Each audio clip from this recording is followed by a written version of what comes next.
51 بچے ایسے ہیں جنہوں نے قرآن کے رموز و اوقاف کو سمجھا اور تجوید میں انہوں نے مہارت حاصل کی. یہ آپ بیٹے بیٹھ جائیں.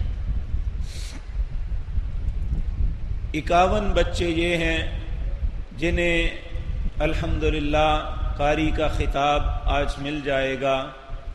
51 بچے یہ کھڑے ہو جائیں ذرا. الحمدللہ تشریف رکھیں. اور 10 وہ خوش نصیب ہیں جو علوم اسلامیہ کی منزلوں کو طے کرتے ہوئے انشاءاللہ کل سے عملی زندگی میں داخل ہوں گے. اللہ اس معاملے میں ان کی مدد فرمائے. ان 10 بچوں میں یہ بچہ انس ہے. اس کا چند دن پہلے ایک بہت ہی میجر آپریشن ہوا ہے. اللہ سے دعا کریں. یہ بہت خوبصورت قرآن پڑھتا ہے اور ایک بہت اچھی جگہ کام کر رہا ہے. اللہ اسے جلد از دل صحت کاملہ عاجلہ عطا فرمائے اور یہ اس دین کی سربلندی کے لیے اللہ اسے اپنی بارگاہ میں قبول فرما لے.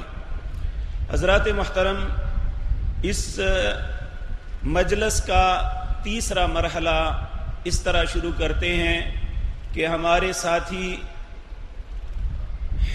مولانا حافظ حماد الدین یہ اپنی ذات سے لے کر نبی کریم صلی اللہ علیہ وسلم تک سند کو پڑھیں گے، پھر آخری حدیث کے متن کو پڑھیں گے اور اس کے بعد اس حدیث کے رموز و اوقاف کے متعلق شیخ محترم ہمیں کچھ بتلائیں گے. اللہ شیخ کی زندگی، ان کی صحت، ان کے علم و عمل میں برکتیں نازل فرمائیں. میں آپ سب کی وساطت سے شیخ کا شکر گزار ہوں. میں نے جب بھی التماس کی شیخ نے انتہائی شفقت فرمائی اور دور دراز سے آپ یہاں پہ تشریف لائے. اللہ آپ کو دنیا اور آخرت کی بلائیوں سے نوازے. اب میں اپنے بھائی حماد الدین صاحب سے التماس کروں گا وہ اپنے سے لے کر نبی کریم صلی اللہ علیہ وسلم تک سند کو پڑھیں گے اور اس کے بعد اس حدیث کے متن کو پڑھیں گے، پھر شیخ محترم درس فرمائیں گے. الحمد لله رب العالمين والعاقبة للمتقين والصلاة والسلام على أشرف الأنبياء والمرسلين وأشهد أن لا إله إلا الله وحده لا شريك له وأشهد أن محمدًا عبده ورسوله صلى الله عليه وسلم. أما بعد، فأخبرنا أستاذنا الشيخ عبد الوحيد الساجد حفظه الله تعالى ومتعنا الله بطول حياته قال: قرأت على الشيخ عبد العزيز العلوي والشيخ الحافظ عبد المنان النورفوري، وقرأ النورفوري على الشيخ إسماعيل بن إبراهيم السلفي وهو جد الحافظ أسعد محمود السلفي حفظه الله تعالى وهو خطيب هذا المسجد، عن الشيخ الحافظ عبد المنان الوزيرآبادي، عن الشيخ عبد الحق البنارسي، عن الشيخ القاضي محمد بن علي الشوكاني، عن الشيخ علي بن إبراهيم الشهيد، عن الشيخ حامد بن حسن الشاكر، عن الشيخ أحمد بن عبد الرحمن الشامي، عن الشيخ محمد بن حسن العجيمي، عن الشيخ أحمد بن محمد العجل، عن الشيخ يحيى الطبري، عن جده الشيخ محب الطبري، عن الشيخ إبراهيم الدمشقي، عن الشيخ يحيى بن عمار الختلاني، عن الشيخ عبد الرحيم الفرغاني، عن الشيخ محمد الفارسيني، عن الشيخ محمد بن يوسف الفربري، عن الشيخ الإمام رئيس المحدثين محمد بن إسماعيل البخاري رحمه الله الباري. قال: باب قول الله تعالى: ونضع الموازين القسط ليوم القيامة وأن أعمال بني آدم وقولهم يوزن. وقال مجاهد: القسطاس العدل بالرومية، ويقال القسط مصدر المقسط وهو العادل، وأما القاسط فهو الجائر. قال: حدثنا أحمد بن إشكاب قال: حدثنا محمد بن فضيل عن عمارة بن القعقاع عن أبي زرعة عن أبي هريرة رضي الله تعالى عنه قال قال النبي صلى الله عليه وسلم كلمتان حبيبتان إلى الرحمن خفيفتان على اللسان ثقيلتان في الميزان سبحان الله وبحمده سبحان الله العظيم. السلام عليكم. إن الحمد لله نحمده ونستعينه ونستغفره ونعوذ بالله من شرور أنفسنا ومن سيئات أعمالنا من يهده الله فلا مضل له ومن يضلل فلا هادي له وأشهد أن لا إله إلا الله وحده لا شريك له وأشهد أن محمدا عبده ورسوله يا أيها الذين آمنوا اتقوا الله حق تقاته ولا تموتن إلا وأنتم مسلمون يا أيها الناس اتقوا ربكم الذي خلقكم من نفس واحدة وخلق منها زوجها وبث منهما رجالا كثيرا ونساء واتقوا الله الذي تساءلون به والأرحام إن الله كان عليكم رقيبا يا أيها الذين آمنوا اتقوا الله وقولوا قولا سديدا يصلح لكم أعمالكم ويغفر لكم ذنوبكم ومن يطع الله ورسوله فقد فاز فوزا عظيما أما بعد فقد قال أمير الدنيا في الحديث الإمام محمد بن إسماعيل البخاري رحمه الله تعالى باب قوله تعالى ونضع الموازين القسط ليوم القيامة وأن أعمال بني آدم وقولهم يوزن. قال مجاهد القسطاس العدل بالرومية ويقال القسط مصدر المقسط فهو العادل وأما القاسط فهو الجائر. حدثنا أحمد بن إشكاب قال حدثنا محمد بن فضيل عن عمارة بن القعقاع عن أبي زرعة عن أبي هريرة رضي الله تعالى عنه قال قال النبي صلى الله عليه وسلم كلمتان حبيبتان إلى الرحمن خفيفتان على اللسان ثقيلتان في الميزان سبحان الله وبحمده سبحان الله العظيم.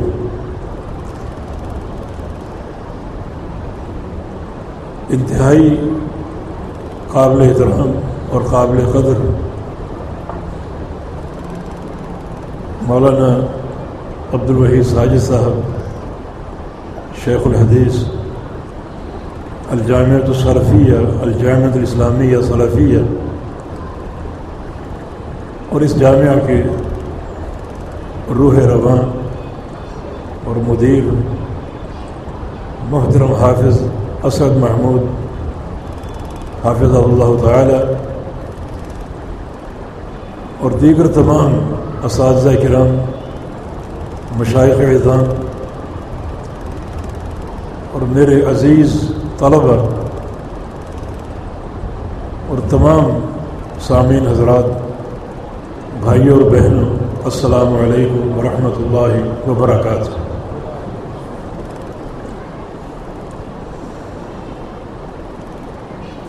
امام منذری رحمہ اللہ تعالی الترغیب و ترہیب میں ایک حدیث لائے ہیں. سیدنا انس بن مالک رضی اللہ تعالی عنہ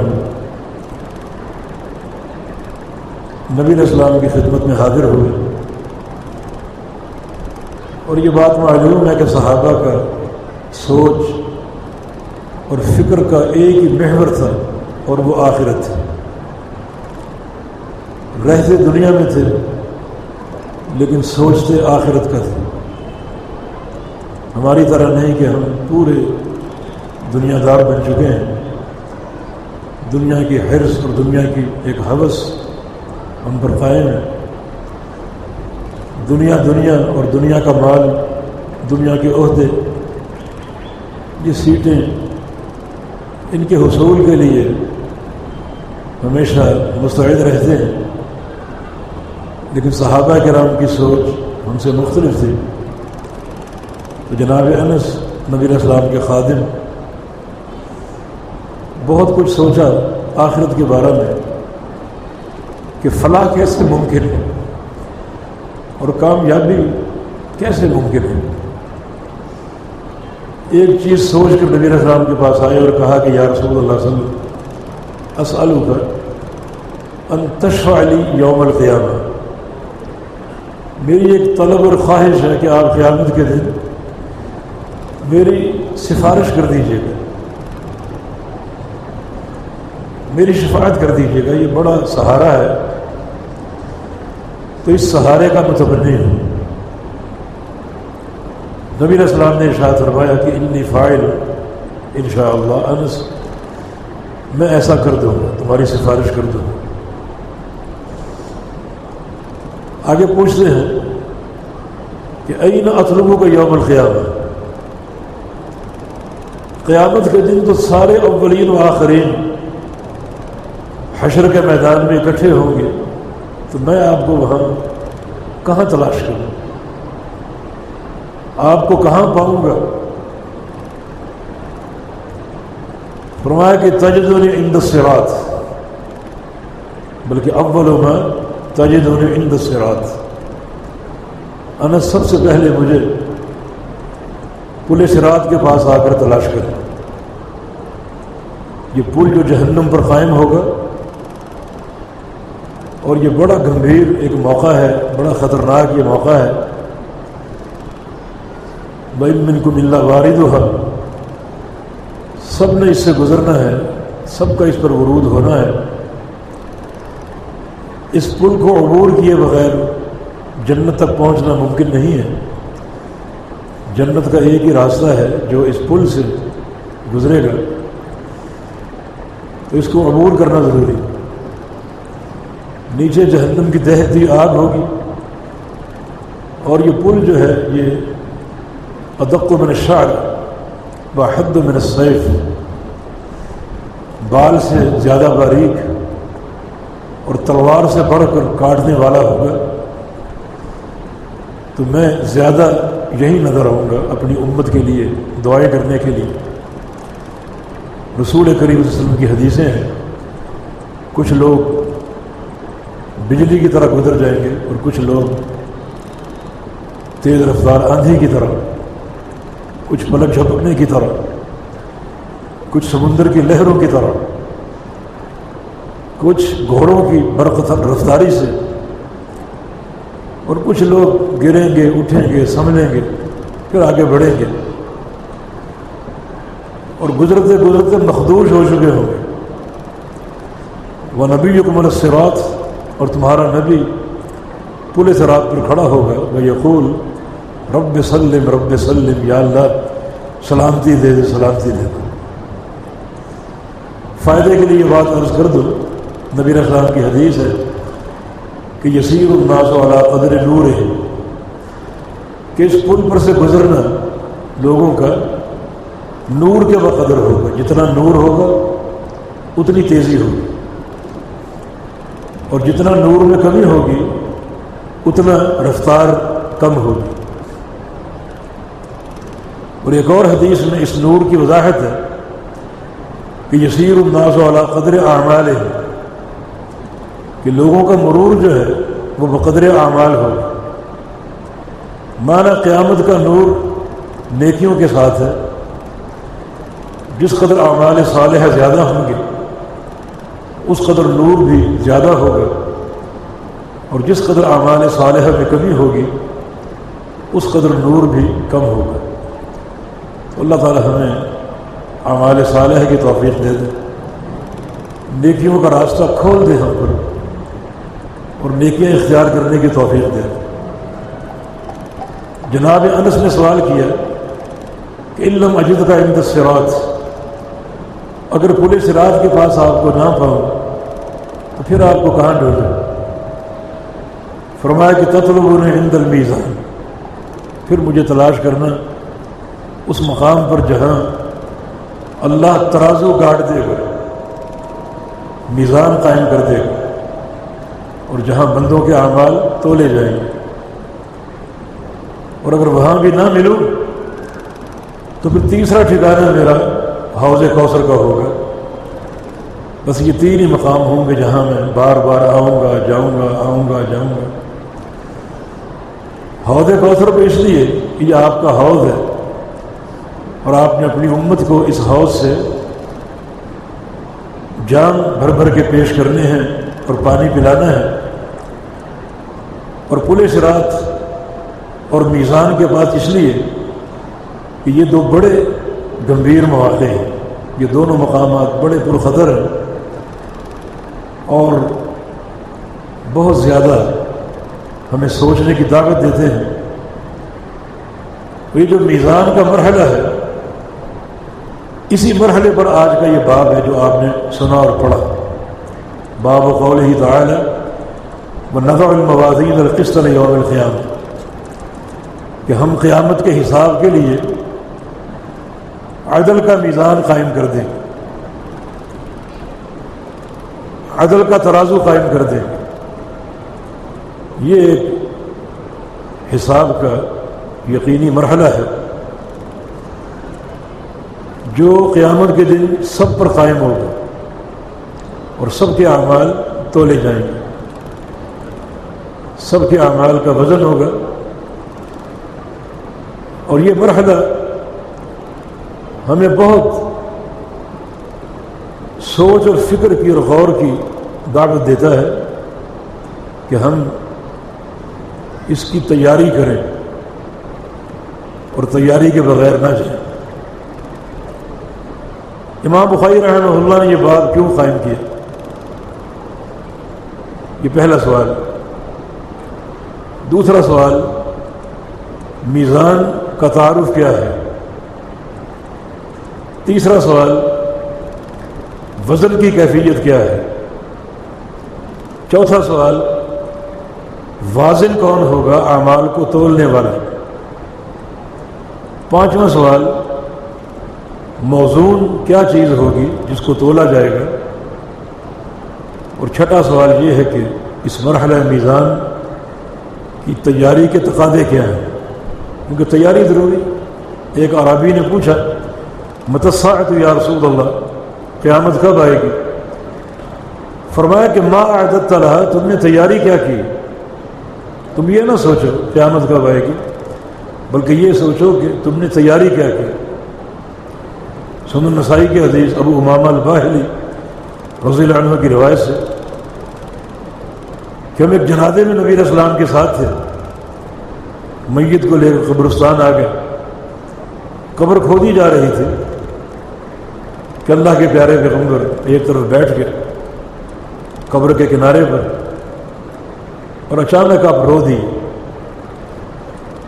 آپ کی آنکھوں سے آنسو جاری ہو گئے، اتنا روئے آپ کہ حتیٰ بل الثرا، جو سامنے قبر کی مٹی تھی وہ بھیگ گئی۔ پھر نبی علیہ السلام نے ارشاد فرمایا لمثل ذلک فاعدوا، اس گھر کی تیاری کر کے آنا، بغیر تیاری کے نہ آنا۔ حالانکہ یہ پہلا زینہ ہے، یوم آخرت کا یہ پہلا زینہ ہے۔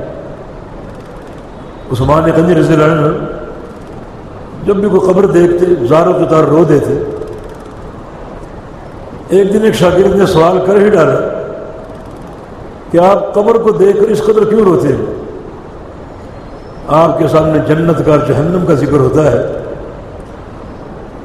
فرمایا کہ جب بھی کسی قبر کو دیکھتا ہوں تو مجھے امام الانبیاء کی ایک حدیث یاد آ جاتی ہے۔ رسول کریم صلی اللہ علیہ وسلم نے ارشاد فرمایا تھا القبر اول منزل من منازل یوم القیامہ، جو قیامت کی سیڑھی ہے اس کا پہلا زینہ قبر ہے، اور جو یہ مرحلے آگے بڑھتے جائیں گے تو جو اللہ رب العزت کے عذاب کی شدت ہے اس میں اضافہ ہوتا جائے گا۔ تو یہ میزان کا مرحلہ یہ قیامت کے حساب کے مراحل میں سے ایک مرحلہ ہے، اور بڑا گمبھیر یہ مرحلہ ہے جس کی تیاری کی ہمیں کس قدر ضرورت ہے۔ جو آگے چل کر بیان کریں گے کہ مرحلہ میزان کی تیاری کن اصولوں پر کی جائے۔ سب سے پہلا سوال، امام بخاری نے یہ باب کیوں قائم کیا؟ یہ باب قائم کیا ایک گمراہ فرقے کے رد کے لیے۔ یہ فرقہ معتزلہ، عقل پرست لوگ جو اپنی ذاتی عقل کو اللہ کی وحی پر مقدم کرتے تھے اور پرلے درجے کی گمراہی کا شکار تھے۔ یہ معتزلہ متکلمین، ان کی کتابوں کو پڑھنا علم کلام کی یہ ایک جرم عظیم ہے۔ امام شافعی رحمہ اللہ کا قول ہے، ایک شخص اگر شرک کے علاوہ ہر گناہ کر لے، صرف شرک سے بچا ہوا ہے، باقی ہر گناہ کر لے، تو وہ شخص اس شخص سے بہتر ہے جو حاجی ہو، نمازی ہو اور علم کلام پڑھے۔ اس سے بہتر ہے، ہر گناہ کا مرتکب ہے، صرف شرک نہیں کیا، اس شخص سے بہتر ہے جو علم کلام پڑھتے، متکلمین کی بکواسات پڑھتے۔ ان میں سے یہ بھی ایک بکواس ہے میزان کا انکار۔ وہ کہتے ہیں کہ میزان کو عقل نہیں مانتی، بھلا ایسا کوئی ترازو ہے جو نماز کو تولے، اعمال کو تولے، روزے کو تولے، جو انسان زبان سے باتیں کرتا ہے ان باتوں کو تولے؟ عقل نہیں مانتی ایسے کسی میزان کو۔ یہ لوگ میزان کے منکر ہیں۔ انہوں نے خود ہی دنیا میں موجود ہر شے کو 3 قسموں میں تقسیم کیا ہو، یا تو وہ چیز جوہر ہوگی، یا عرض، یا جسم۔ بقول ان کے جوہر وہ شے ہے جو اپنے قدموں پر قائم ہے، اور عرض وہ ہے جو اپنے قدموں پر قائم نہ ہو سکے، اسے قائم ہونے کے لیے کسی سہارے کی ضرورت ہو، اور جسم وہ ہے جو عرض کا سہارا بنتا ہو اور عرض کو اٹھانے والا ہو۔ جو اعراض ہوتے ہیں ان کا جسم نہیں ہوتا۔ یہ اعمال اعراض ہیں، نمازیں، روزے، حج، زکوٰۃ، سارے اعراض ہیں، ان کا جسم نہیں۔ تو ترازو ان کو کیسے تولے گا؟ ترازو چینی کو تول سکتا ہے لیکن چینی کی مٹھاس کو نہیں تول سکتا۔ چینی کا ایک جسم ہے اور مٹھاس بغیر جسم کے ہے، تو ایسا کوئی ترازو ممکن ہی نہیں، لہذا انہوں نے میزان کا انکار کر دیا۔ امام بخاری رحمۃ اللہ اور جتنا بھی زمرہ محدثین ہے، ان کی اولین جو ایک خواہش ہوتی ہے، یہ ہوتی تھی، وہ دین اسلام کا تصفیہ، اس کو پاک صاف رکھا جائے ملحدین کے الحاظ سے اور اہل باطل کی دسائش سے، ان کے کذب سے، ان کے افتراءات سے، یہ دین خالص رہے۔ اور پھر امام بخاری رحمۃ اللہ علیہ، ان کا تو یہ مقصد وحید تھا زندگی کا، خواب بھی دیکھا تھا۔ امام الانبیاء تشریف فرما ہے، امام بخاری کے ہاتھ میں پنکھا ہے اور اللہ کے پیغمبر کو ہوا دے رہے ہیں، اور ساتھ ساتھ جو موذی جانور ہیں، مچھر مکھیاں وغیرہ، انہیں بھی ہٹا رہے ہیں۔ معبرین سے تعبیر معلوم کی تو ایک ہی جواب سامنے آیا کہ دین اسلام پر جو حملے ہونے والے ہیں، اللہ کے پیغمبر کے دین پر، اللہ کے پیغمبر کی ذات پر، آپ اس کا دفاع کریں گے،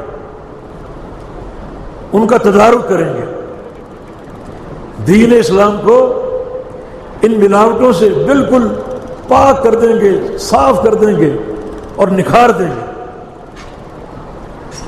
چنانچہ امام بخاری کی یہ پوری کتاب صحیح بخاری، طلبہ اس بات کو جانتے ہیں، ہر باب، ہر ترجمہ کسی نہ کسی گمراہ فرقے کی تردید ہے، اگر آپ غور کریں گے۔ امام بخاری کی ہر تعبیر کسی نہ کسی مبتدع کے سر پہ ضرب کاری لگا رہی ہے، دین اسلام کا دفاع کر رہی ہے۔ اللہ کے پیارے پیغمبر کا دفاع کر رہی ہے. یہ بھی ایک اہل باطل کا دسیسہ تھا، میزان کا انکار. اور مسئلہ میزان، اس کا تعلق عقیدے سے، یہ اعتقادی مسئلہ ہے. اور جب تک بندے کا عقیدہ صحیح نہ ہو اس کا کوئی عمل قابل قبول نہیں. تو اپنے عقیدے کی اصلاح کرو. میزان یہ شرعی مسلمات میں سے کتاب و سنت سے ثابت ہے. اس کا انکار قرآن کا انکار، حدیث کا انکار، شرعی مسلمات کا انکار. تو یہ اس باب کو لانے کا مقصد ان اہل عقل کی تردید. امام بخاری نے کیا کیا؟ میزان کے اس بات کے لیے کوئی عقلی شہادتیں کھڑی نہیں کی، اور نہ یہ ہماری ذمہ داری، بلکہ نقل پیش کی قرآن اور حدیث. ایک نص قرآنی سے استدلال کیا اور ایک نبی علیہ السلام کی حدیث سے. قرآن کیا کہتے ہیں؟ وَنَضَعُ الْمَوَازِينَ الْقِسْطَ لِيَوْمِ الْقِيَامَةِ، ہم قیامت کے حساب کے لیے عدل کا میزان قائم کریں گے اور اس کو حاضر کریں گے. عدل کا میزان بن چکا ہے، اس کو لائیں گے اور سارے اولین و آخرین کے سامنے اس کو گاڑ دیں گے کہ تم سب کے اعمال کو تولا جائے گا. یہ قرآن کی آیت ہے. اور حدیث کون سی؟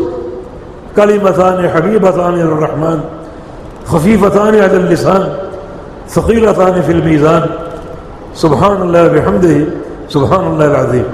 یہ دو کلمے اللہ کو پیارے ہیں، زبان پر ہلکے ہیں، اور کل جب قیامت قائم ہوگی اور اللہ کے میزان میں ان کو تولا جائے گا تو بڑے بھاری ہوں گے.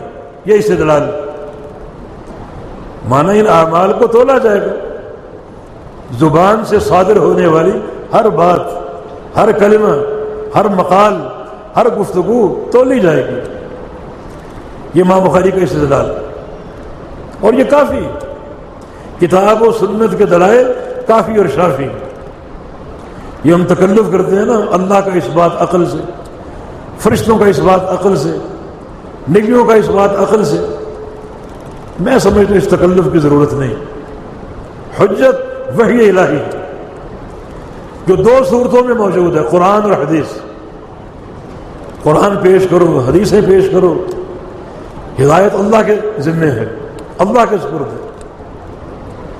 جو خالق کائنات نے فرما دیا اور جو پیارے پیغمبر کا فرمان سامنے آ گیا اس کو پیش کرو. انہی کے ذریعے حجت قائم کرو. دین اسلام میں بڑی طاقت اور تاثیر ہے. ایک جماعت پاکستان کی بہت بڑی جماعت ہے، لوٹے بستر ان کا ایک تمیز ہے. وہ کہتے ہیں کہ دعوت دین کے لیے ہمارے اکابرین نے جھوٹ بولنا جائز قرار دیا. جھوٹے واقعات، جھوٹے قصے، جھوٹی کہانیاں، جھوٹی مثالیں دو تاکہ اگلا انسان متاثر ہو جائے. جھوٹ بولنا جائز. لا حول ولا قوت الا باللہ. یہ طعنہ براہ راست اللہ کے دین پر ہے. مانا اللہ کا دین قرآن و حدیث نعوذ باللہ اتنے کمزور ہیں کہ ان کو منوانے کے لیے جھوٹ بولنا پڑے گا. ان کا اثر قائم کرنے کے لیے جھوٹ کا سہارا لینا پڑے گا. ہرگز نہیں. لعنت اللہ علی الکاذبین. جھوٹا کوئی بھی ہو اللہ کی لعنت کا مستحق ہے، سوائے چند مستثنیات کے جو اللہ کے پیارے پیغمبر نے ذکر کی. کوئی بھی جھوٹا وہ اللہ کی لعنت کا مستحق. اور جھوٹ میں کوئی برکت نہیں.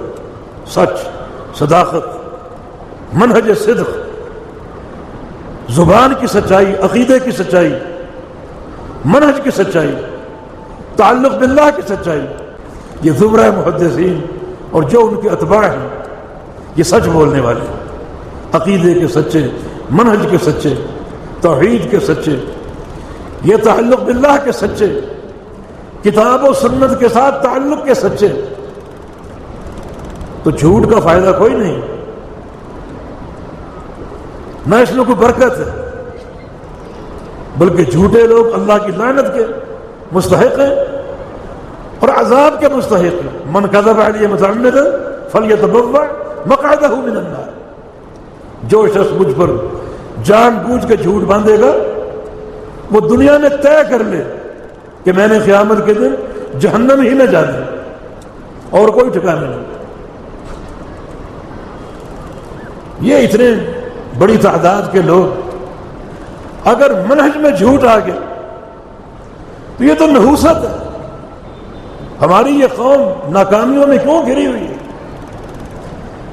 جہاں دین سے جو متعلقین اور منتسبین ہیں وہ بھی جھوٹے ہوں، یہ قوم کیسے کامیاب ہو سکتی؟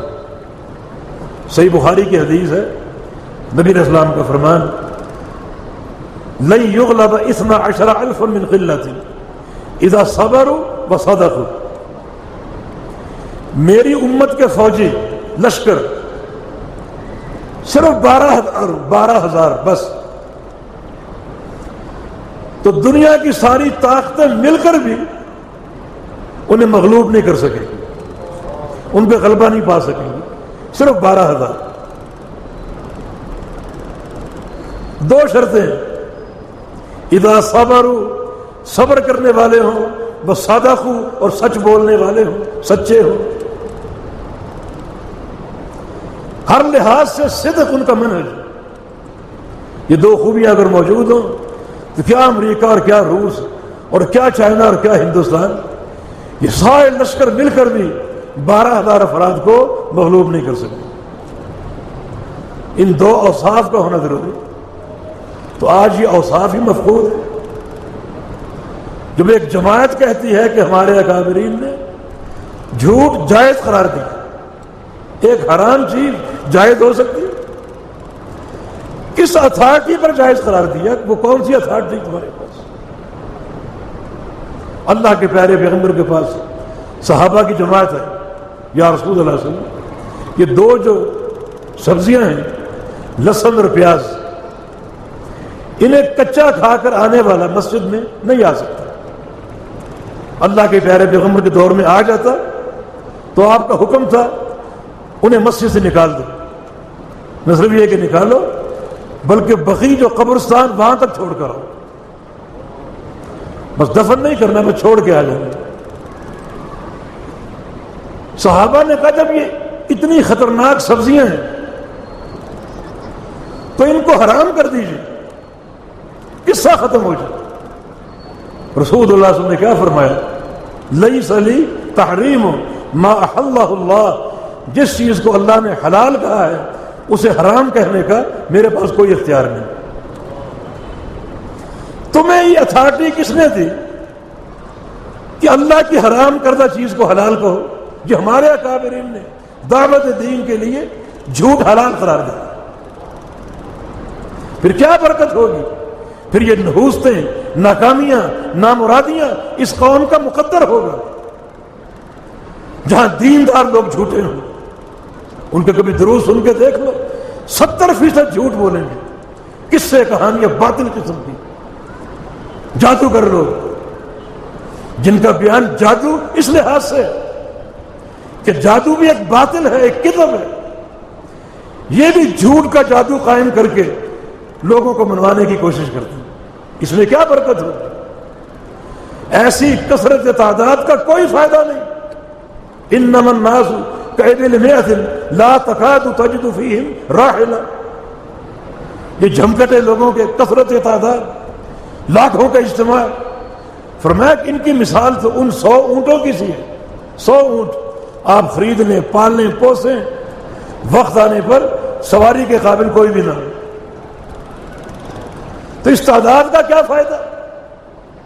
آؤ منہج کی طرف، صرف 12,000 ہو جاؤ، 12,000، لیکن شرط یہ کہ صبر اور صدق، یہ دو خوبیاں غالب ہوں تو دنیا کی ساری طاقتیں مل کر بھی تمہیں مغلوب نہیں کر سکیں۔ غلبہ تمہارے لیے، رفعت اور عزت تمہارے لیے۔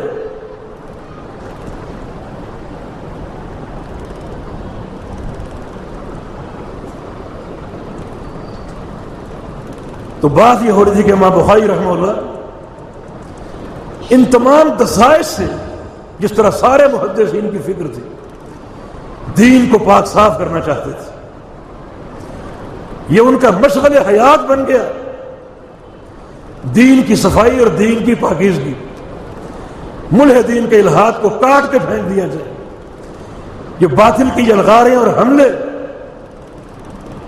ان سے دین کا دفاع کیا جائے، یہ بھی ایک یلغار تھی، میزان کا انکار۔ امام بخاری نے آخری باب قائم کیا، بہت سے مقاصد سامنے آ رہے ہیں، ایک تو ان متکلمین کا رد جو بربنائے عقل میزان کا انکار کرتے ہیں۔ امام بخاری نے نصوص پیش کیے، ان نصوص سے میزان ثابت ہو رہا ہے، تمہاری مرضی مانو یا نہ مانو، لیکن میزان حق ہے اور ثابت ہے۔ یہ مقصد ہے اس باب کو قائم کرنے کا۔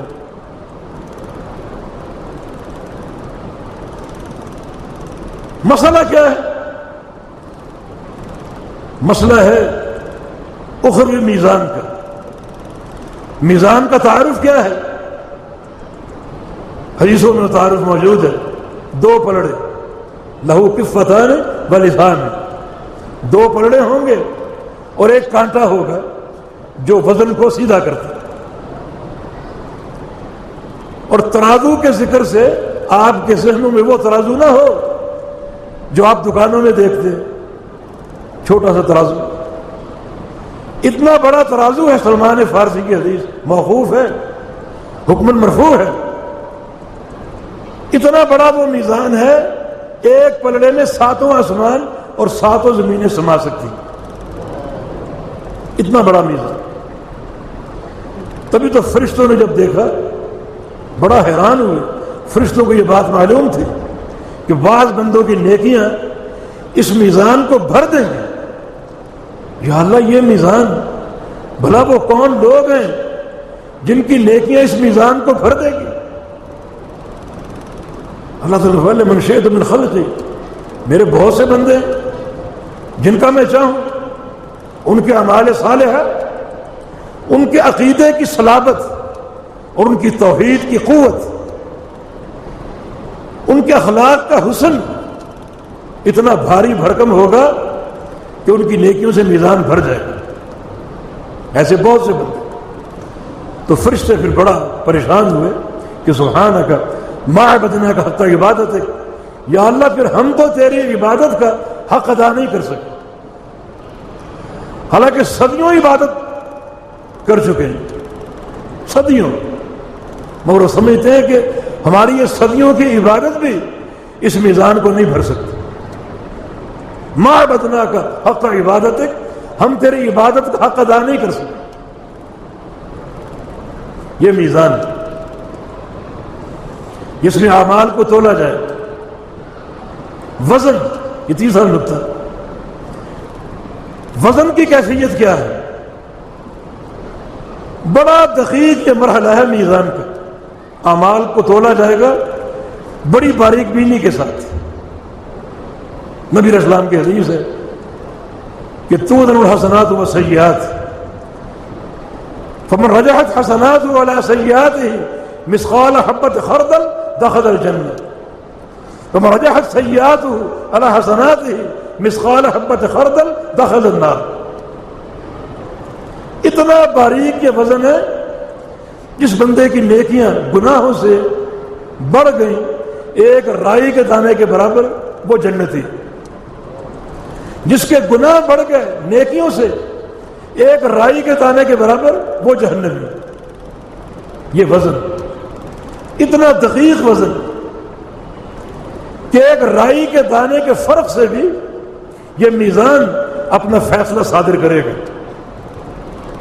اور ایک رائی کے دانے کے فرق سے بھی جنت اور جہنم کے فیصلے ہوں گے۔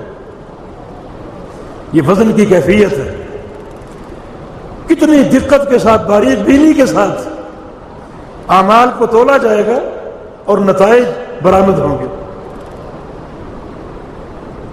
وازن، چوتھا نقطہ، وزن کرنے والا کون ہوگا، تولنے والا کون ہوگا؟ کہ کوئی نہ کوئی شخص میزان پہ کھڑا ہوگا، جو اعمال کو میزان میں ڈالے گا اور تولے گا۔ امام لالکائی رحمہ اللہ عقیدے کے بہت بڑے امام اپنی کتاب السنہ میں ایک روایت لائے، حذیفہ بن یمان کی روایت سے، موقوف ہے ان کو، مگر چونکہ صحابی کی ایسی روایت جس میں عقل کی گنجائش نہ ہو وہ مرفوع کے حکم میں ہوتی، چنانچہ وہ فرماتے ہیں کہ حذیفہ فرماتے ہیں کہ صاحب المیزان جبریل علیہ السلام، میزان پر جس فرشتے کی ڈیوٹی ہوگی وہ جبریل امین ہوگی، اعمال کو میزان میں ڈالیں گے وزن کے لیے اور تولنے کے لیے، جبریل امین۔ اور یہ مرحلہ، یہ معاملہ غور و فکر کی دعوت دیتا ہے۔ جبریل امین اس دین کے تعلق سے اور کچھ نہیں جانتے سوائے اس کے کہ یہ دین محمد رسول اللہ صلی اللہ علیہ وسلم کا دین۔ نہ امام ابو حنیفہ کو جانتے ہیں، نہ امام شافعی کو جانتے ہیں، نہ امام مالک کو جانتے ہیں، نہ امام احمد کو جانتے ہیں، نہ کسی قوم کو، نہ کسی برادری کو۔ تمہارا عمل اگر مطابق ہو اپنے امام کی تعلیم کے، جبریل نہیں جانتے یہ کون ہے، کس کا نام ہے۔ تمہارا عمل اگر مطابق ہو اپنے خاندان، قوم، برادری، بزرگوں اور اجداد کے طریقے سے، جبریل نہیں جانتے۔ وہ تو ساری عمر وحی لائے اللہ کی طرف سے، اور محبت وحی اللہ کے پیارے پیغمبر کا سینہ، اور کچھ نہیں جانتے۔ طریقے وحی، یہ پیغام اللہ نے دیے، کس کی طرف بھیجے؟ رسول اللہ کی طرف بھیجے۔ بھئی یہ دین کی حقیقت۔ باقی یہ سارے عمل، فلاں کا طریقہ، فلاں کا طریقہ، فلاں کا فتویٰ، فلاں کا قول، کچھ نہیں، کوئی کارآمد نہیں، انہیں کسی چیز کا علم نہیں۔ وہ دین کے تعلق سے ایک ہی حقیقت جانتے ہیں کہ دین خالق کائنات کی وحی کا نام ہے، اور اللہ کی وحی ان دو صورتوں میں، انزل اللہ علیک الکتاب والحکمہ، کتاب یعنی قرآن اور حکمہ حدیث مصطفیٰ علیہ السلام۔ یہاں کتنے لوگ کامیاب ہوئے؟ آؤ دین کی طرف رجوع کرو، سچے دین کو پہچانو۔ قوم برادری کا دین نہیں ہے، آباء اجداد کا دین نہیں ہے، ورنہ یہ دین تماشا بن جاتا۔ باپ دادا اگر آپ کے بھی ہیں تو میرے بھی ہیں، کس باپ دادا کی چلاؤ گے؟ برادری آپ کی بھی ہے تو میری بھی ہے، کس برادری کی چلاؤ گے؟ ایک ہی حقیقت قائم ہو سکتی ہے اور چل سکتی ہے، اور وہ یہ کہ یہ دین محمد رسول اللہ صلی اللہ علیہ وسلم کا دین ہے۔ اس کا انکار کر کے دکھاؤ، وہ برملا کو انکار کر کے دکھائے تو وقت ہے اپنی فرقہ بندیوں سے باہر آ جاؤ۔ یہ تعصبات ہمارے خود ساختہ ہیں، اللہ کی طرف سے کوئی برہان نہیں۔ جبریل امین اعمال کو ڈالیں گے، اور اعمال کے تعلق سے انہیں کچھ معلوم نہیں سوائے خالق کائنات کی وحی، جس کی ایک بڑی دلیل مسند احمد کی حدیث۔ قیامت کے دن سارے اولین و آخرین کے سامنے ایک شخص کو پکارا جائے گا، یصاح برجل، ایک شخص کو پکارا جائے گا، آؤ حساب و کتاب کے لیے۔ حدیث میں آتا ہے کہ 99 گناہوں کے دفتر لے کر وہ آ رہا ہو، بڑا خوفناک یہ منظر، کپ کپاتے ہوئے گرتے پڑتے آ رہا ہے، 99 دفاتر کے ساتھ، سب گناہوں سے بھرے ہوئے، نیکی کوئی بھی نہیں، پہنچ جائے گا۔ ایک حدیث میں کہ 99 دفاتر ترازو میں ڈال دیے جائیں اور ترازو جھک جائے گا، اور فرشتے فوراً تطبیقی کاروائی کرتے ہیں۔ ترازو نیچے ہوا، اٹھا لیا اس کو، چلو جنت۔ ترازو اوپر ہوا، چلو جنت میں۔ فرشتے تاخیر نہیں کرتے۔ یہ حدیث میں نے خود مسلم میں پڑھی کہ جب ترازو مائل ہوگا گناہوں کا، فرشتے اس کو اٹھا لیں گے جہنم کی طرف جانے کے لیے۔ اللہ تعالیٰ فرمائے گا لا تعجلوا، فرشتوں جلدی نہ کرو، روک لو، رک جاؤ، میرے بندے کو واپس لاؤ۔ واپس لایا جائے گا، اللہ پاک فرمائے گا بلا عبدی ان لک عندی حسنہ، میرے بندے تیری ایک نیکی میرے پاس ہے۔ تیرے لیے میں نے سنبھال کے رکھی ہے۔ تو اللہ رب العزت ایک پرچی نکالے گا، یہ تیری نیکی میں نے سنبھال کے رکھی ہے۔ اللہ اکبر، کتنا وہ قدردان۔ جاؤ میرے بندے، اپنے ترازو کے پاس جاؤ، وزن دیکھو آپ، وہ پرچی ڈال دی جائے گی۔ بندہ کہے گا کہ این البطاقۃ من السجلات، یہ چھوٹی سی پرچی ان دفاتر کا کیا مقابلہ کرے گی؟ اللہ پاک فرمائے گا احضر وزنک، جاؤ تم اپنا وزن دیکھو تو صحیح، خود مشاہدہ کرو۔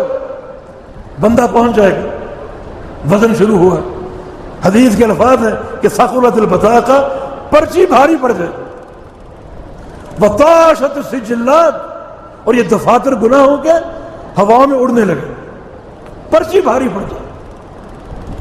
اس پرچی میں کیا ہے؟ کھولا جائے گا، دنیا دیکھ رہی، فَإِذَا فِيهَا أَشْهَدُ أَن لَا إِلَٰهَ إِلَّا اللَّهُ، اللہ کی توحید کی گواہی۔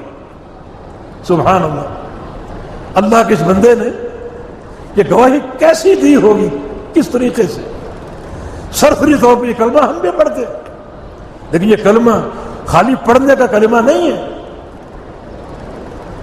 گواہی چاہیے ایک مکمل علم کے ساتھ، فہم کے ساتھ، اخلاص کے ساتھ، صدق کے ساتھ، تصدیق کے ساتھ، یقین کے ساتھ۔ اس کا کیا یقین ہوگا، کیا اس کی تصدیق ہوگی، کیا اس کا فہم ہوگا کہ اس نے یہ کلمہ پڑھا، یہ گواہی دی، اللہ کو پسند آ گئی اور اللہ نے یہ نیکی محفوظ کر لی۔ اللہ نیکی محفوظ کر لیتا ہے، جس کی نیکی محفوظ ہو جائے وہ بندہ بڑا قابل قدر۔ آئیے ایک نیکی بتاؤں آپ کو جو ہر روز 5 دفعہ ہوتی اور اللہ اس نیکی کو محفوظ کرتا ہے۔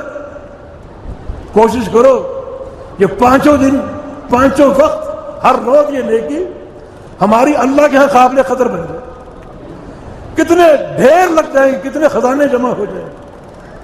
نبی علیہ السلام کی حدیث ہے، بندہ وضو کر لے اور وضو کے بعد یہ دعا پڑھ لے، سبحانک اللہم وبحمدک اشہد ان لا الہ الا انت استغفرک واتوب الیک، جس کا بھی شیخ نے ذکر کیا، کفارہ مجلس، کفارہ مجلس بھی ہے اور وضو کے بعد کی دعا بھی ہے۔ فرمایا کہ جو بندہ اس کو وضو کر کے پڑھ لے، اللہ تعالیٰ اس دعا کو لکھتا ہے ایک بڑے قیمتی دستاویز پر، قیمتی کاغذ پر، اور لکھ کر اپنی مہر لگا دیتا ہے، مہر لگا کے بند کر دیتا ہے۔ اب اس لفافے کو قیامت تک کوئی طاقت نہیں کھول سکے، یہ قیامت کے دن کھلے گا۔ یہ ذخیرہ دن میں 5 موقع آ رہے ہیں، بڑے الہار اخلاص سے یہ دعا پڑھو تاکہ ذخیرہ بنتا جائے، اللہ اس کو محفوظ کر لیتا ہے۔ اتنا قدردان اپنے بندے کی یہ نیکی ایک پرچی پر لکھ کر محفوظ کر لی، آج اس کے کام آ گئے۔ 99 دفاتر ان کے پرخچے اڑ گئے۔ یہ توحید کی طاقت ہے۔ نوح علیہ السلام نے اپنے بیٹوں سے فرمایا تھا، بیٹو یہ کلمہ لا الہ الا اللہ اتنا بھاری ہے، اتنا وزنی ہے کہ 7 آسمان اور 7 زمینیں ایک طرف ہوں اور یہ کلمہ ایک طرف ہو، یہ کلمہ ان سب پر بھاری پڑ جائے۔ یہ تعلق بھی توحید ہے اور یہ اس کی برکات ہے۔ لیکن بھائیو، یہ خالی پڑھنے کا کلمہ نہیں ہے، فہم کا، علم کا، تصدیق کا، یقین کا، اخلاص کا، یہ تمام شرائط موجود ہوں گی تو اللہ کے ہاں قابل قبول ہوگا۔ تو اس سے یہ ثابت ہوا کہ صحیفے بھی تولے جائیں گے، اور تیسری شے جو موزون ہے وہ ہے صاحب عمل۔ اللہ تعالیٰ صاحب عمل کو بھی تولے گا، اسے بھی ترازو میں ڈالے گا۔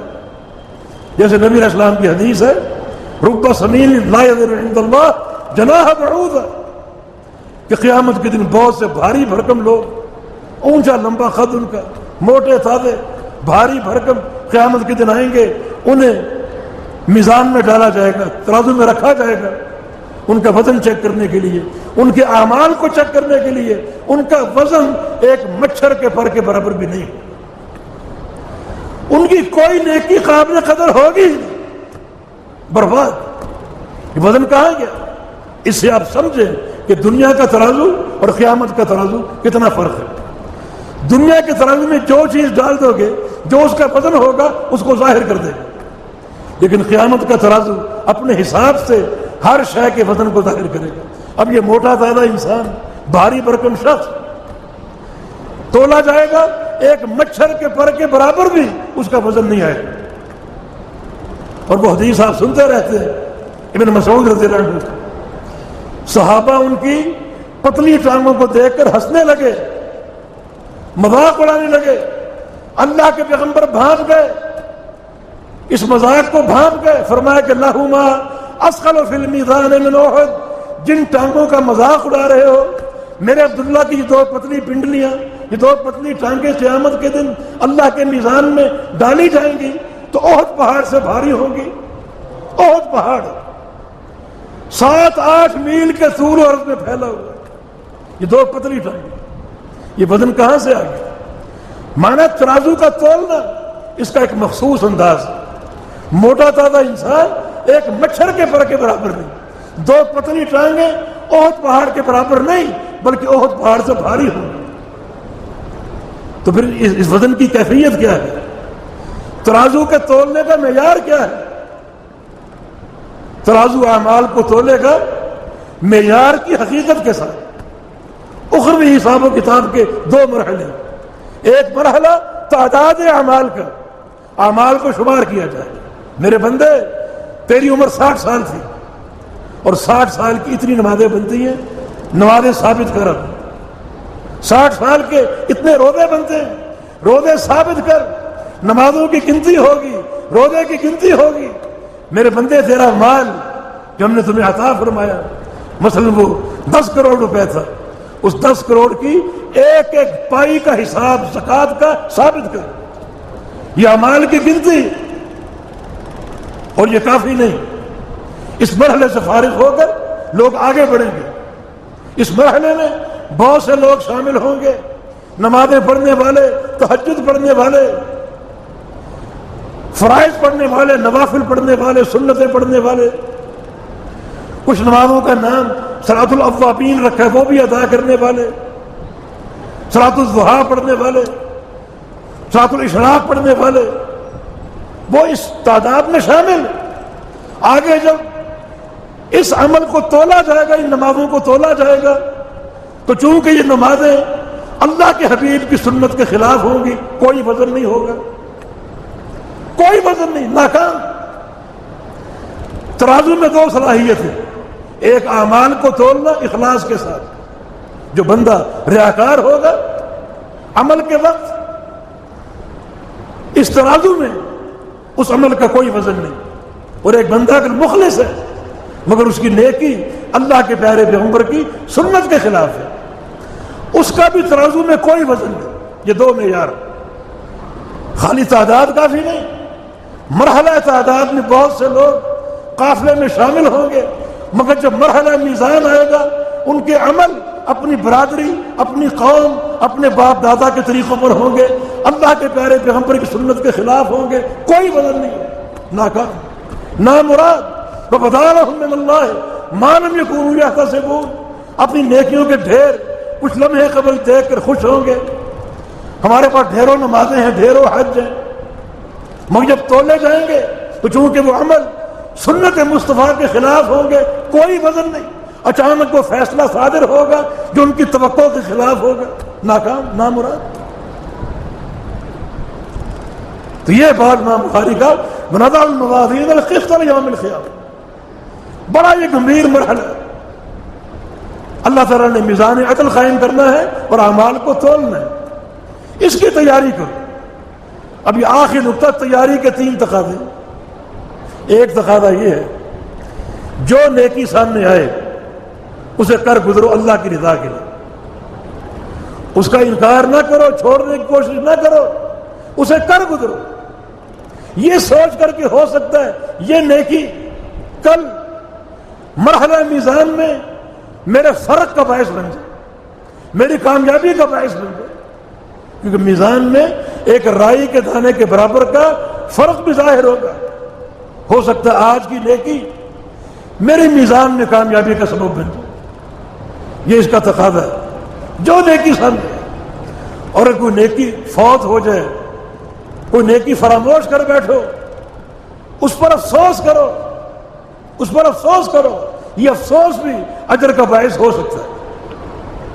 عبداللہ بن عمر کی طرح ابو ہریرہ نے حدیث بیان کی، من صلی علی اخیہ فلہ قیرات، جو اپنے بھائی کا جنازہ پڑھ لے اس کا ثواب ایک قیرات ہے، ایک قیرات، اور جو اس کے دفن میں شریک ہو جائے اس کا ثواب 2 قیرات۔ اور فرمایا کہ اصغر القیرات مثل احد، سب سے چھوٹا قیرات احد پہاڑ کے برابر ہوگا۔ عبداللہ نے کہا ابو ہریرہ کیا بیان کر رہے ہو، ذرا ہوش میں ہو، یہ اللہ کے پیغمبر کی حدیث ہے؟ کہا کیا حدیث ہے؟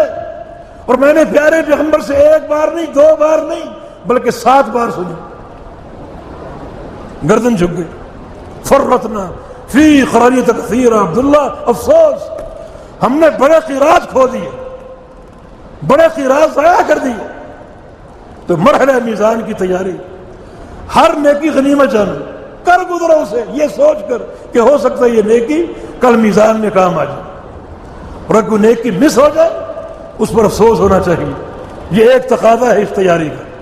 دوسرا تقاضا یہ ہے ہر عمل اخلاص کے ساتھ انجام دو، اخلاص کے ساتھ، ریاکاری نہیں، دکھاوا نہیں، دنیا کی شہرت نہیں، دنیا کے مال و منال کی خاطر نہیں، بلکہ اللہ کی رضا کے لیے، اللہ راضی ہو جائے، اللہ راضی ہو جائے، بس اس نیت کے ساتھ نیکی کرو۔ انما الاعمال بالنیات وما امروا الا ليعبدوا الله مخلصین لہ الدین۔ یہ سارے انبیاء کی دعوت اور دین کا نچوڑ ہے، اخلاص۔ یہ تیاری کا تقاضا ہے۔ اور تیسرا تقاضا یہ ہے کہ ہر نیکی پر چھاپ ہو، کس چیز کی؟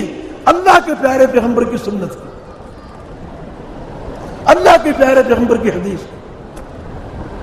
حدیث کے خلاف نہ ہو، سنت کے خلاف نہ ہو۔ یہ 3 چیزیں اگر پیش نظر موجود ہیں تو وہ کامیابی بڑی آسان ہوگی۔ خالق کائنات کی رحمتوں کا بڑا عجیب معاملہ ہے، اور یہ بندہ ضرور کامیاب ہو، ضرور کامیاب ہو۔ یہ اس تیاری کے تقاضے۔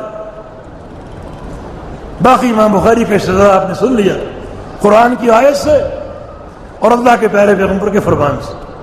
ابو ہریرہ اس فرمان کے راوی، اس امت کے عظیم محدث، فرماتے ہیں کہ رسول اللہ صلی اللہ علیہ وسلم نے ارشاد فرمایا کلمتان 2 کلمے، کلمتان 2 کلمے، یہ موصوف ہے، اور 3 اس کی صفات ہے۔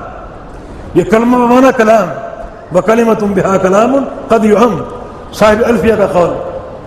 کلمہ بمعنی کلام، بمعنی جملہ، 2 جملے 2 کلام، 3 صفات ہیں ان کی، 3 خوبیاں۔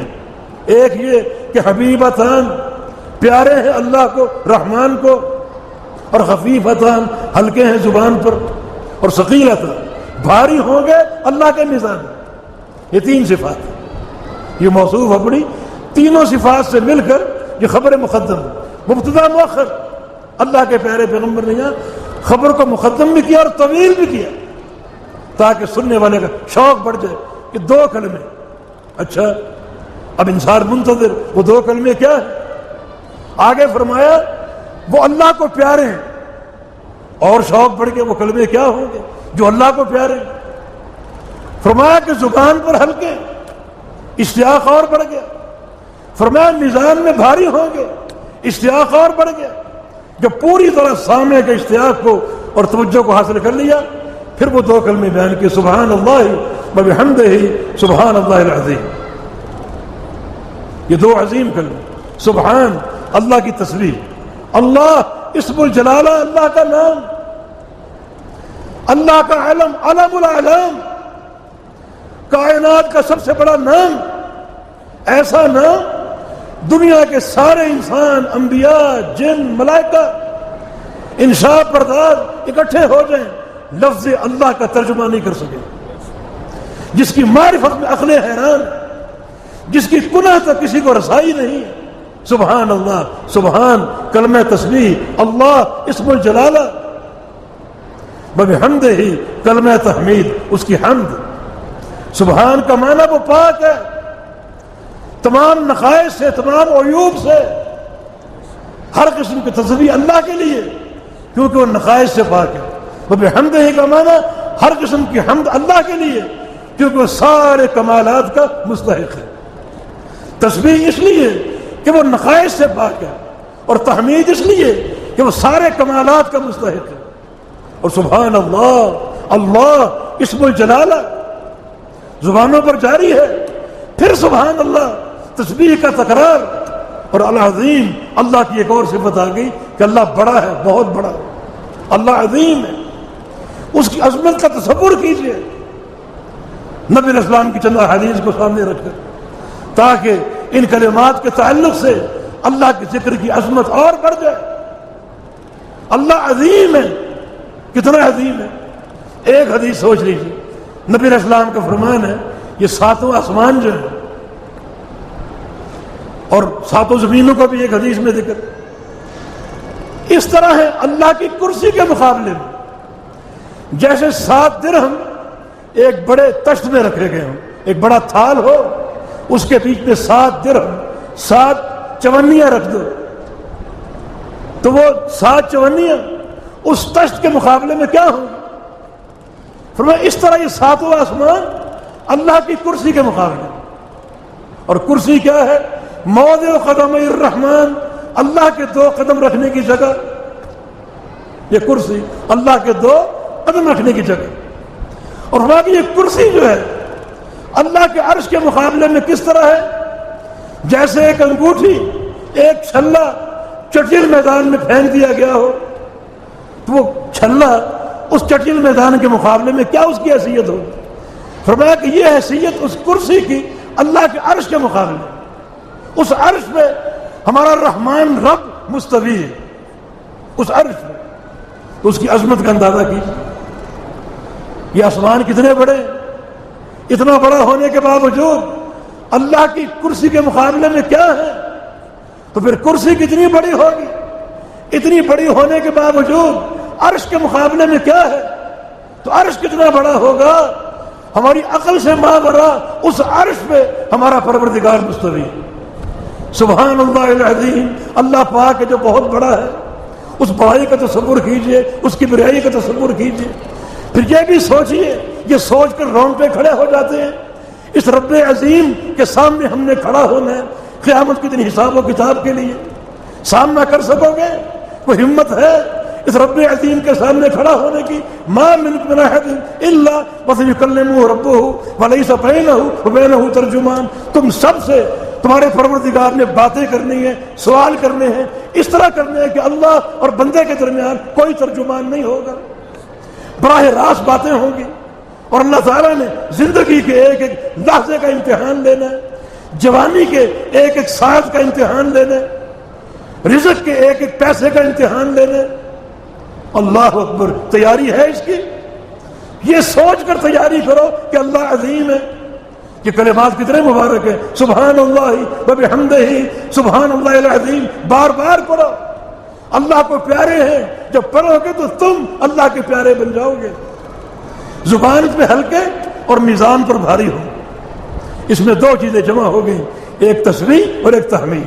اور تسبیح و تحمید یہ پوری توحید ہے. تسبیح ملخص ہے صفات جلال کی، اور تحمید ملخص ہے صفات جمال کی، صفات اکرام کی. صفات منفیہ تسبیح کے ضمن میں، اور صفات ثابتہ تحمید کے ضمن میں. ایک صفات جلال ہے جن چیزوں سے اللہ پاک ہے، اور ایک صفات اکرام ہے جن چیزوں کا اللہ مستحق ہے، وہ صفات کمال ہے ساری کے ساتھ. اللہ پاک کا فرمان نبی علیہ السلام کے حدیث الفظ بیاض الجلال والاکرام. اللہ کو چمٹ جاؤ اپنی دعاؤں میں، بار بار کہو یا ذا الجلال والاکرام، یا ذا الجلال والاکرام. یہ جلال یہ صفات کی ایک قسم، اکرام صفات کی دوسری قسم. جلال تسبیح اور اکرام تحمید، یہ پوری توحید کا خلاصہ. لہذا وہ اذکار جس میں تسبیح بھی ہے اور تحمید بھی ہے، بڑا ان کا اجر بڑا ان کا ثواب، جس کی دلیل یہ حدیث ہے کہ یہ دو کلمے میزان پر بھاری ہوں گے، اللہ کو پیارے ہیں، کیونکہ ان دونوں میں تسبیح بھی اور تحمید بھی۔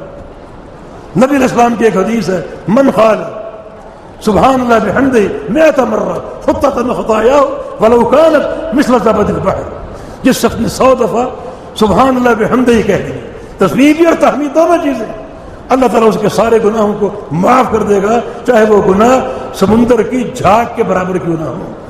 اور ایک اور حدیث میں جو شخص صبح کو 100 دفعہ کہے، شام کو 100 دفعہ کہے سبحان اللہ و بحمدہ، وہ قیامت کے دن آئے گا، ایسا آئے گا کہ اس سے افضل کوئی انسان نہیں ہوگا، اس سے بہتر کوئی انسان نہیں ہوگا سوائے اس انسان کے جس نے یہ ذکر کیا ہو یا اس سے زیادہ کیا ہو۔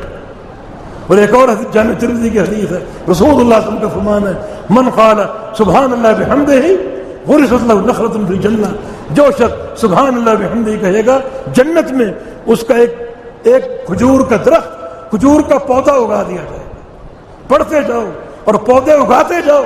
یہ ساری مثالیں جو ہیں یہ تسبیح اور تحمید دونوں چیزوں کو اکٹھا کر دیں، کتنا اجر ہے اور کتنا ثواب ہے۔ میں اسی بات پہ ختم کرتا ہوں، میرا وقت میرا خیال کافی ہو چکا۔ اپنے عزیز طلباء کو ایک نصیحت کرتا ہوں، جب تک آپ علم کی طلب کے نہیں نکلے تھے تو آپ میں جانور میں کوئی فرق نہیں تھا۔ ایک انسان اگر علم حاصل نہیں کرتا، اس انسان میں اور جانور میں کوئی فرق نہیں۔ اگر علم حاصل کر لے تو پھر وہ جانور سے افضل ہے، جانور سے ممتاز ہے، اور اگر علم پر عمل نہ کرے تو جانور سے بدتر ہے۔ پھر یہ کتے خنزیر اس انسان سے افضل ہے جس نے علم طلب کیا، حجت قائم کی مگر عمل نہیں کیا، پھر جانور سے بدتر ہو جاؤ گے۔ میرے عزیز طلبہ، علم اور عمل کے اسلحے کو لے کر، ہتھیار کو لے کر میدان عمل میں اتریے۔ اللہ پاک آپ کو توفیق دے، اللہ پاک دین کا غازی، مجاہد اور سچا داعی بنا دے۔ اللہ تعالیٰ آپ کے ذریعے دین کا کام لے، امت کو نفع پہنچائے، اور اللہ ان دینی اداروں کو، مدارس کو قائم رکھے جہاں بحمدللہ اب تک صحیح بخاری، صحیح مسلم اور دیگر کتب حدیث پڑھی جا رہی ہیں، پڑھائی جا رہی ہیں، اور یہ علم زندہ ہے، انہی اداروں کے رہی منت ہے۔ اللہ پاک توفیق عطا فرما دے۔ اقول قولی ھذا واستغفر اللہ لی ولکم وآخر دعوانا ان الحمد للہ رب العالمین۔